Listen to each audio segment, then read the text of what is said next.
How much fence do you actually need? Here's how the pros measure it before anyone picks up a post hole digger. Step 1.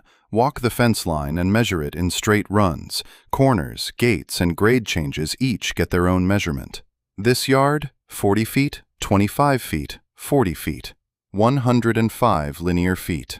Step 2. Take out your gate openings. One 4-foot walk gate leaves 101 feet of fence. Step 3. Post spacing. Posts equal length divided by spacing, plus 1. Then add a post at every corner and one on each side of a gate. Chain link runs line posts 10 feet on center max.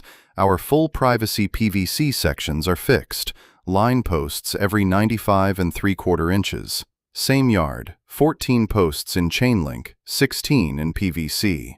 Step 4. Concrete. Footing diameter runs 4 times your post diameter. A chain link line post takes an 8-inch hole. Our 5x5 PVC post wants 10. Read the posts per yard off the chart at your local frost line depth. At 36 inches deep, about 3/4 of a yard for chain link, a full yard for PVC.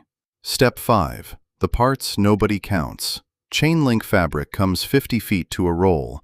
PVC comes by the section. End, corner, and gate posts are heavier duty than line posts, budget for that, and add 5 to 10% for cuts, mistakes, and future repairs. That is your materials list.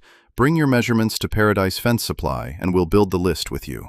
Wholesale and retail, built strong, built local, built to last.